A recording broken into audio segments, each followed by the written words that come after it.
When all I see is the battle, you see my victory.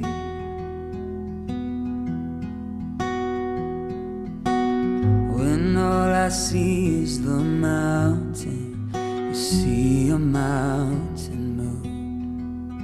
And as I walk through the shadow, your love surrounds me.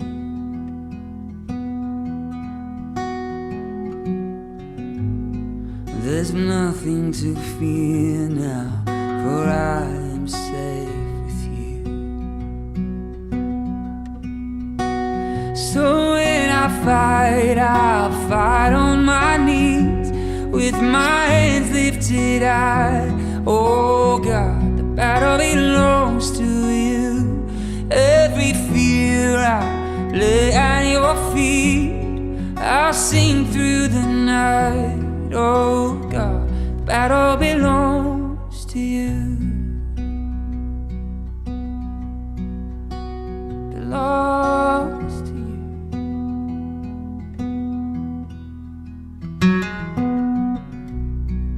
And if you are for me, who can be against me?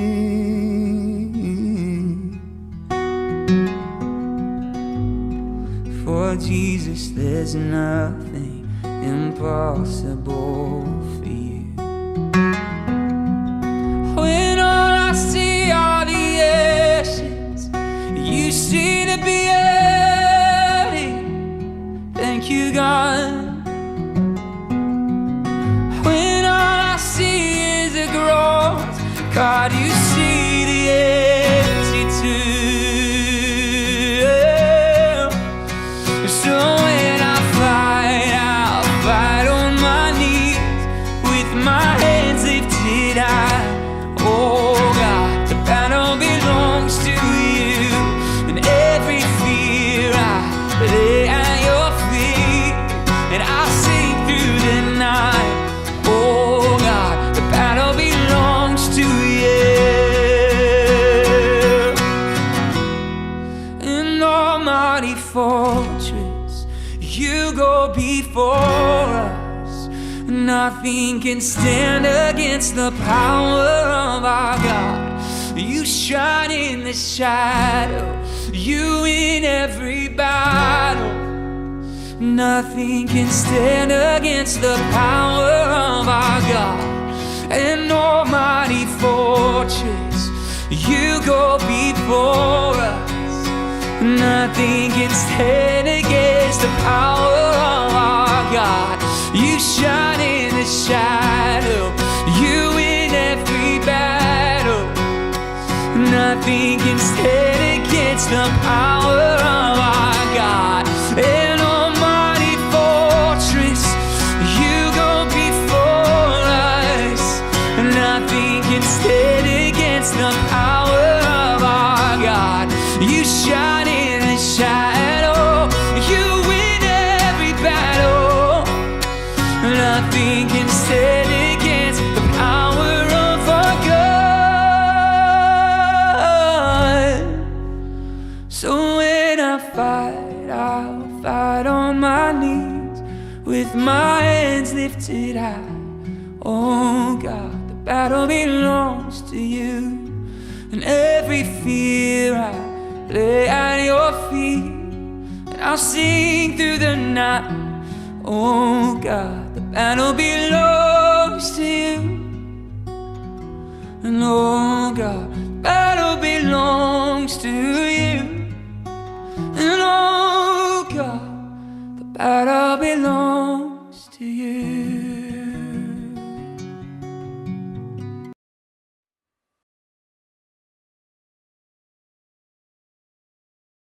Chapter 4.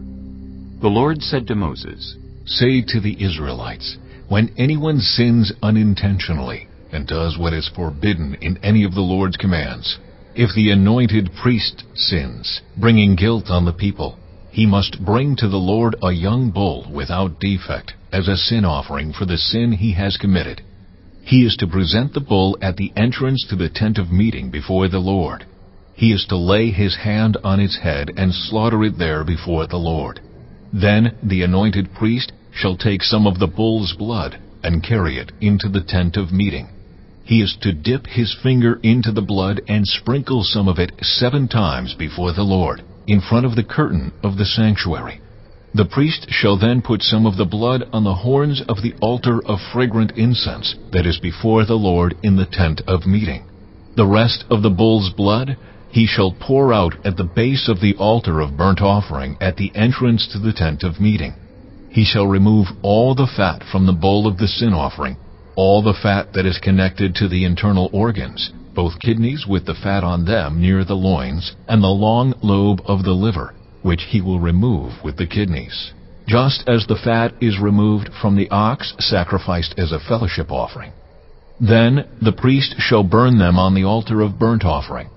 But the hide of the bull and all its flesh, as well as the head and legs, the internal organs, and the intestines, that is, all the rest of the bull, he must take outside the camp to a place ceremonially clean, where the ashes are thrown, and burn it there in a wood fire on the ash heap. If the whole Israelite community sins unintentionally and does what is forbidden in any of the Lord's commands, even though the community is unaware of the matter, when they realize their guilt and the sin they committed becomes known, the assembly must bring a young bull as a sin offering and present it before the tent of meeting. The elders of the community are to lay their hands on the bull's head before the Lord, and the bull shall be slaughtered before the Lord.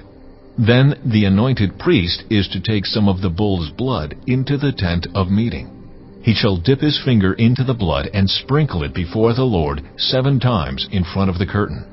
He is to put some of the blood on the horns of the altar that is before the Lord in the tent of meeting. The rest of the blood he shall pour out at the base of the altar of burnt offering at the entrance to the tent of meeting. He shall remove all the fat from it and burn it on the altar, and do with this bull just as he did with the bull for the sin offering. In this way, the priest will make atonement for the community, and they will be forgiven.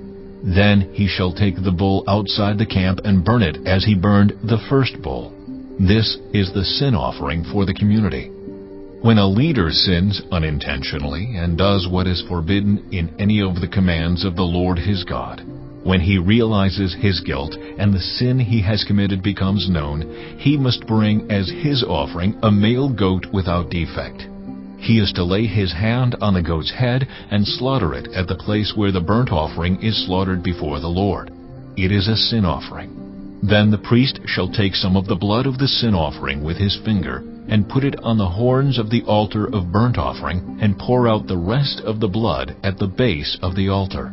He shall burn all the fat on the altar as he burned the fat of the fellowship offering. In this way, the priest will make atonement for the leader's sin, and he will be forgiven. If any member of the community sins unintentionally and does what is forbidden in any of the Lord's commands, when they realize their guilt and the sin they have committed becomes known, they must bring as their offering for the sin they committed a female goat without defect. They are to lay their hand on the head of the sin offering and slaughter it at the place of the burnt offering. Then the priest is to take some of the blood with his finger and put it on the horns of the altar of burnt offering and pour out the rest of the blood at the base of the altar. They shall remove all the fat, just as the fat is removed from the fellowship offering, and the priest shall burn it on the altar as an aroma pleasing to the Lord. In this way, the priest will make atonement for them, and they will be forgiven. If someone brings a lamb as their sin offering, they are to bring a female without defect. They are to lay their hand on its head and slaughter it for a sin offering at the place where the burnt offering is slaughtered. Then the priest shall take some of the blood of the sin offering with his finger and put it on the horns of the altar of burnt offering and pour out the rest of the blood at the base of the altar. They shall remove all the fat, just as the fat is removed from the lamb of the fellowship offering, and the priest shall burn it on the altar on top of the food offerings presented to the Lord. In this way, the priest will make atonement for them for the sin they have committed, and they will be forgiven.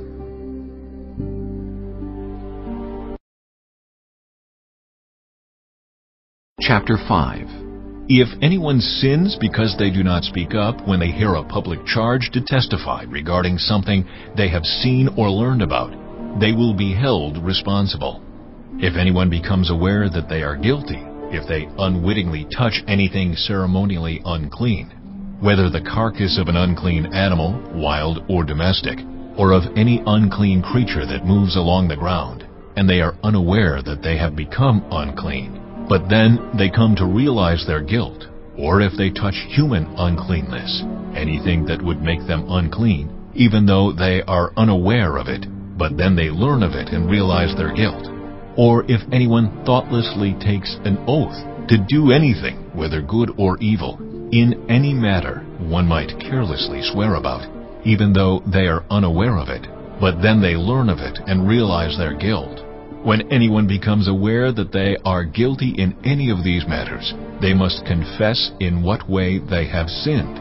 As a penalty for the sin they have committed, they must bring to the Lord a female lamb or goat from the flock as a sin offering, and the priest shall make atonement for them for their sin. Anyone who cannot afford a lamb is to bring 2 doves or 2 young pigeons to the Lord as a penalty for their sin, one for a sin offering and the other for a burnt offering. They are to bring them to the priest, who shall first offer the one for the sin offering. He is to wring its head from its neck, not dividing it completely, and is to splash some of the blood of the sin offering against the side of the altar. The rest of the blood must be drained out at the base of the altar. It is a sin offering. The priest shall then offer the other as a burnt offering in the prescribed way and make atonement for them for the sin they have committed, and they will be forgiven. If, however, they cannot afford 2 doves or 2 young pigeons, they are to bring as an offering for their sin 1/10 of an ephah of the finest flour for a sin offering. They must not put olive oil or incense on it, because it is a sin offering. They are to bring it to the priest, who shall take a handful of it as a memorial portion and burn it on the altar on top of the food offerings presented to the Lord. It is a sin offering. In this way, the priest will make atonement for them for any of these sins they have committed, and they will be forgiven. The rest of the offering will belong to the priest, as in the case of the grain offering. The Lord said to Moses, When anyone is unfaithful to the Lord by sinning unintentionally in regard to any of the Lord's holy things, they are to bring to the Lord as a penalty a ram from the flock, one without defect, and of the proper value in silver according to the sanctuary shekel. It is a guilt offering. They must make restitution for what they have failed to do in regard to the holy things, pay an additional penalty of 1/5 of its value, and give it all to the priest. The priest will make atonement for them with the ram as a guilt offering, and they will be forgiven. If anyone sins and does what is forbidden in any of the Lord's commands, even though they do not know it, they are guilty and will be held responsible. They are to bring to the priest as a guilt offering a ram from the flock, one without defect and of the proper value. In this way the priest will make atonement for them for the wrong they have committed unintentionally, and they will be forgiven. It is a guilt offering. They have been guilty of wrongdoing against the Lord.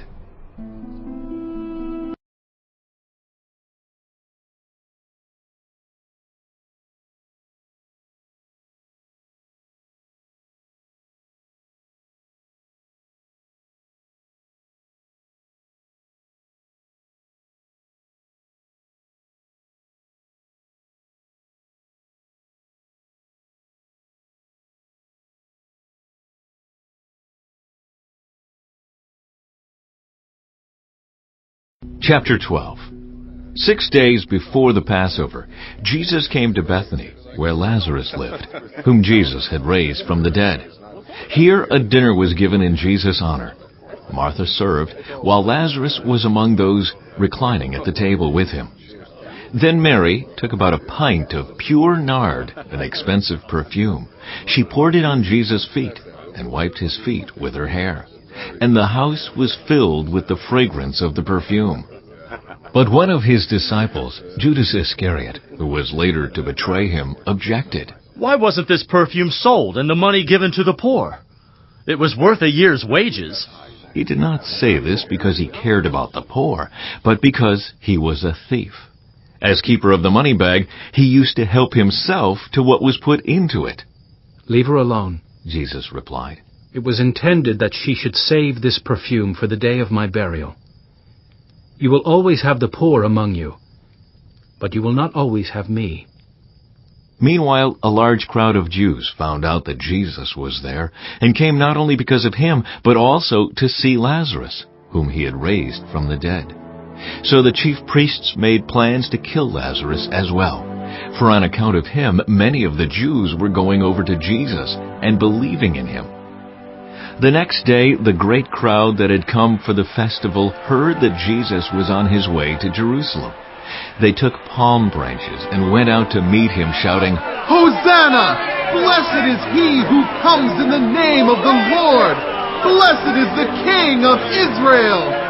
Jesus found a young donkey and sat on it, as it is written, "Do not be afraid, daughter Zion.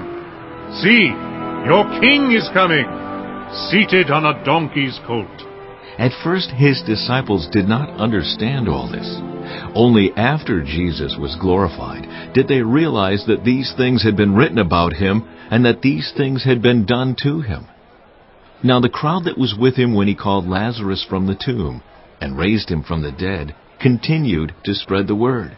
Many people, because they had heard that he had performed this sign, went out to meet him. So the Pharisees said to one another, "See, this is getting us nowhere. Look how the whole world has gone after him." Now there were some Greeks among those who went up to worship at the festival. They came to Philip, who was from Bethsaida in Galilee, with a request. "Sir," they said, "we would like to see Jesus." Philip went to tell Andrew. Andrew and Philip, in turn, told Jesus. Jesus replied, "The hour has come for the Son of Man to be glorified. Very truly I tell you, unless a kernel of wheat falls to the ground and dies, it remains only a single seed. But if it dies, it produces many seeds. Anyone who loves their life will lose it, while anyone who hates their life in this world will keep it for eternal life. Whoever serves me must follow me, and where I am, my servant also will be. My Father will honor the one who serves me.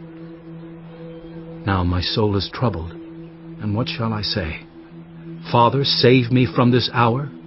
No, it was for this very reason I came to this hour. Father, glorify your name." Then a voice came from heaven. "I have glorified it, and will glorify it again." The crowd that was there and heard it said it had thundered. Others said an angel had spoken to him. Jesus said, "This voice was for your benefit, not mine. Now is the time for judgment on this world. Now the prince of this world will be driven out. And I, when I am lifted up from the earth, will draw all people to myself."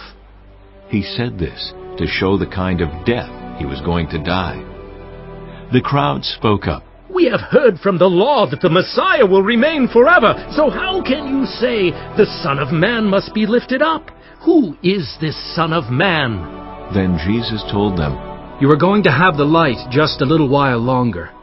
Walk while you have the light, before darkness overtakes you. Whoever walks in the dark does not know where they are going. Believe in the light while you have the light, so that you may become children of light." When he had finished speaking, Jesus left and hid himself from them. Even after Jesus had performed so many signs in their presence, they still would not believe in him. This was to fulfill the word of Isaiah the prophet. "Lord, who has believed our message, and to whom has the arm of the Lord been revealed?" For this reason they could not believe, because, as Isaiah says elsewhere, "He has blinded their eyes and hardened their hearts, so they can neither see with their eyes, nor understand with their hearts, nor turn, and I would heal them." Isaiah said this because he saw Jesus' glory and spoke about him. Yet at the same time, many, even among the leaders, believed in him. But because of the Pharisees, they would not openly acknowledge their faith, for fear they would be put out of the synagogue. For they loved human praise more than praise from God. Then Jesus cried out, Whoever believes in me does not believe in me only, but in the one who sent me. The one who looks at me is seeing the one who sent me. I have come into the world as a light, so that no one who believes in me should stay in darkness. If anyone hears my words but does not keep them, I do not judge that person. For I did not come to judge the world, but to save the world. There is a judge for the one who rejects me and does not accept my words. The very words I have spoken will condemn them at the last day. For I did not speak on my own, but the Father who sent me commanded me to say all that I have spoken. I know that his command leads to eternal life. So whatever I say is just what the Father has told me to say. Chapter 13. It was just before the Passover festival. Jesus knew that the hour had come for him to leave this world and go to the Father. Having loved his own who were in the world, he loved them to the end. The evening meal was in progress, and the devil had already prompted Judas, the son of Simon Iscariot, to betray Jesus. Jesus knew that the Father had put all things under his power, and that he had come from God and was returning to God. So he got up from the meal, took off his outer clothing, and wrapped a towel around his waist. After that, he poured water into a basin and began to wash his disciples' feet, drying them with the towel that was wrapped around him. He came to Simon Peter, who said to him, Lord, are you going to wash my feet? Jesus replied, You do not realize now what I am doing, but later you will understand. No, said Peter. You shall never wash my feet. Jesus answered, Unless I wash you, you have no part with me. Then, Lord, Simon Peter replied, not just my feet, but my hands and my head as well. Jesus answered, Those who have had a bath need only to wash their feet. Their whole body is clean. And you are clean, though not every one of you. For he knew who was going to betray him, and that was why he said not everyone was clean. When he had finished washing their feet, he put on his clothes and returned to his place. Do you understand what I have done for you? He asked them. You call me teacher and Lord, and rightly so, for that is what I am. Now that I, your Lord and teacher, have washed your feet, you also should wash one another's feet. I have set you an example that you should do as I have done for you. Very truly I tell you, no servant is greater than his master, nor is a messenger greater than the one who sent him. Now that you know these things, you will be blessed if you do them. I am not referring to all of you. I know those I have chosen. But this is to fulfill this passage of Scripture. He who shared my bread has turned against me. I am telling you now before it happens, so that when it does happen, you will believe that I am who I am. Very truly I tell you, whoever accepts anyone I send accepts me, and whoever accepts me accepts the one who sent me. After he had said this, Jesus was troubled in spirit and testified, Very truly I tell you, one of you is going to betray me. His disciples stared at one another, at a loss to know which of them he meant. One of them, the disciple whom Jesus loved, was reclining next to him. Simon Peter motioned to this disciple and said, Ask him which one he means. Leaning back against Jesus, he asked him, Lord, who is it? Jesus answered, It is the one to whom I will give this piece of bread when I have dipped it in the dish. Then, dipping the piece of bread, he gave it to Judas, the son of Simon Iscariot. As soon as Judas took the bread, Satan entered into him. So Jesus told him, What you are about to do quickly. But no one at the meal understood why Jesus said this to him. Since Judas had charge of the money, some thought Jesus was telling him to buy what was needed for the festival, or to give something to the poor. As soon as Judas had taken the bread, He went out, and it was night. When he was gone, Jesus said, Now the Son of Man is glorified, and God is glorified in him. If God is glorified in him, God will glorify the Son in himself, and will glorify him at once. My children, I will be with you only a little longer. You will look for me, and just as I told the Jews, so I tell you now, where I am going, you cannot come. A new command I give you: love one another. As I have loved you, so you must love one another. By this, everyone will know that you are my disciples, if you love one another. Simon Peter asked him, Lord, where are you going? Jesus replied, Where I am going, you cannot follow now, but you will follow later. Peter asked, Lord, why can't I follow you now? I will lay down my life for you. Then Jesus answered, Will you really lay down your life for me? Very truly I tell you, before the rooster crows, you will disown me 3 times.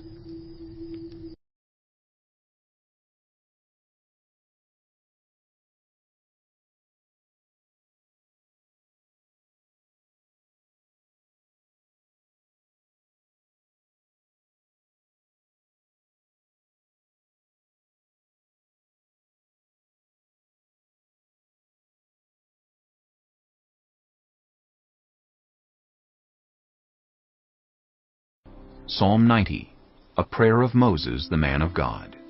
Lord, you have been our dwelling place throughout all generations. Before the mountains were born, or you brought forth the whole world, from everlasting to everlasting, you are God. You turn people back to dust, saying, Return to dust, you mortals. 1,000 years in your sight are like a day that has just gone by, or like a watch in the night. Yet you sweep people away in the sleep of death.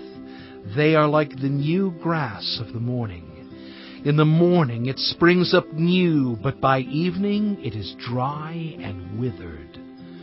We are consumed by your anger and terrified by your indignation. You have set our iniquities before you, our secret sins in the light of your presence. All our days pass away under your wrath. We finish our years with a moan. Our days may come to 70 years or 80 if our strength endures.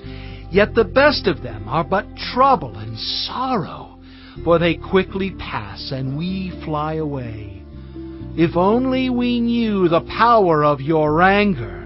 Your wrath is as great as the fear that is your due.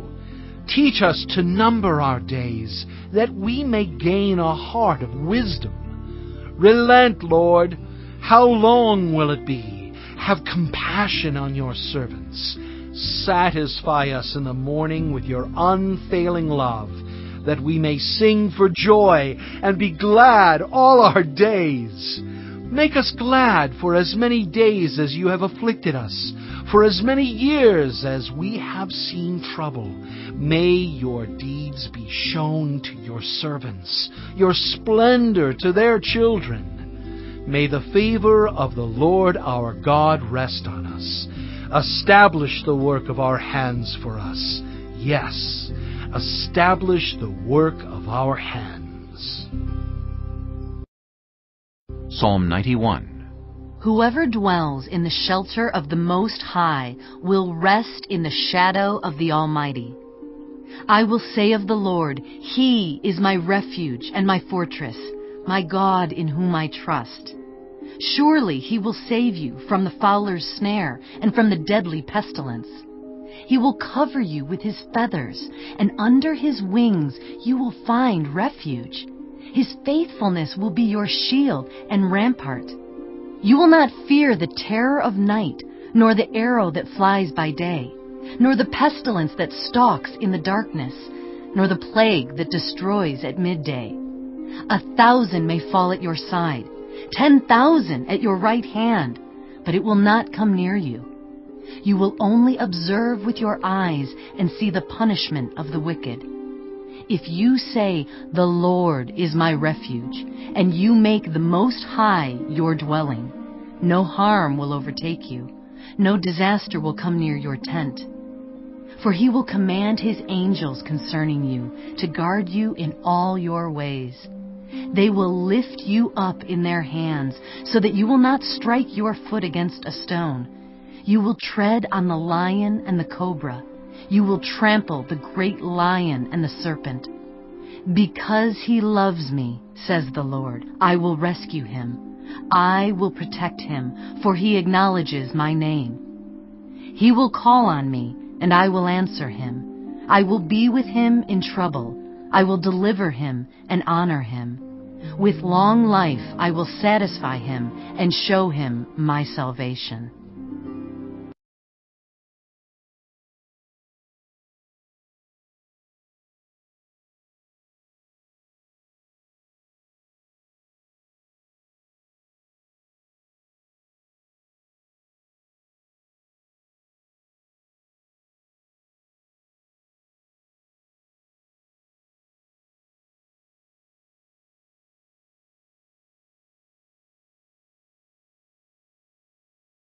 Chapter 15.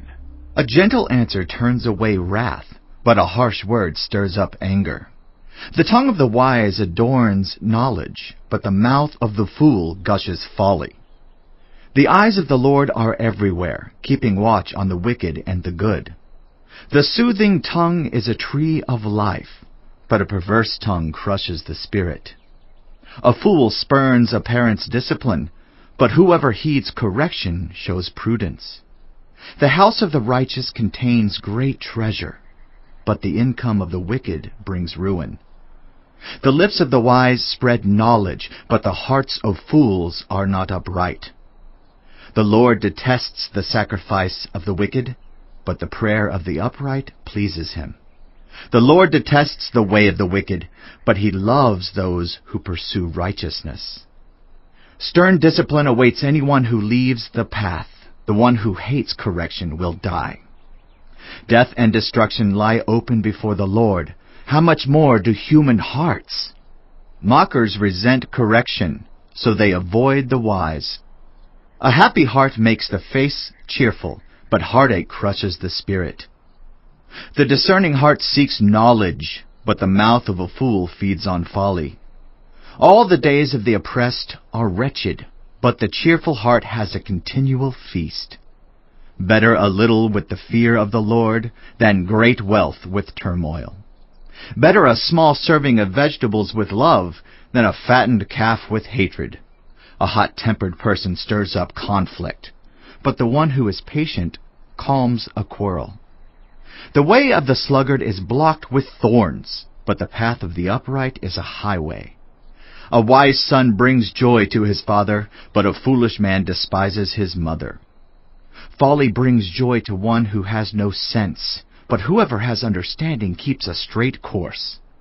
Plans fail for lack of counsel, but with many advisers they succeed. A person finds joy in giving an apt reply, and how good is a timely word.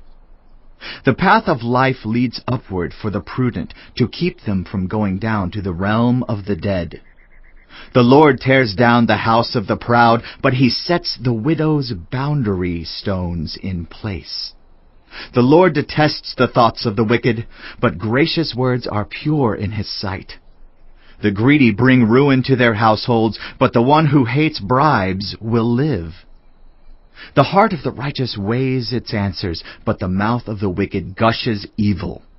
The Lord is far from the wicked, but he hears the prayer of the righteous.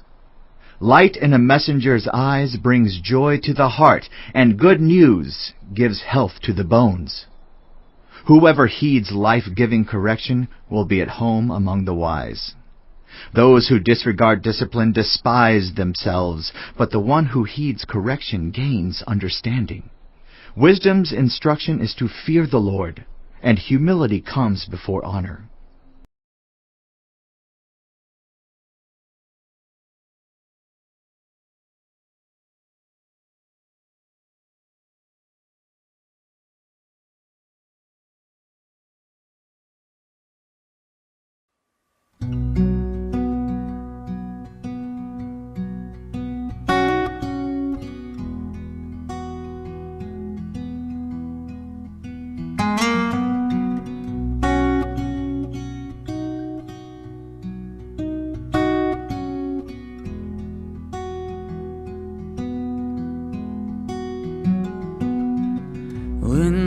I see is the battle, you see my victory.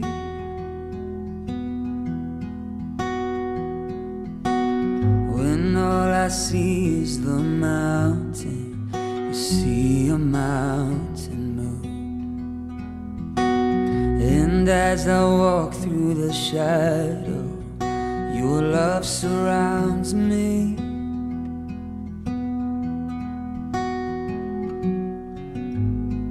There's nothing to fear now, for I am safe with you. So when I fight, I'll fight on my knees, with my hands lifted high. Oh God, the battle belongs to you. Every fear I lay at your feet, I'll sing through the night. Oh God, the battle belongs to you. Belongs to you.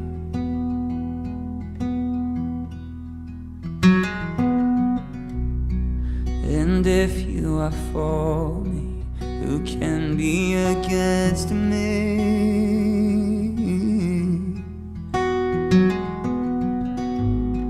For Jesus, there's nothing impossible for you. When all I see are the ashes, you see the beauty. Thank you, God.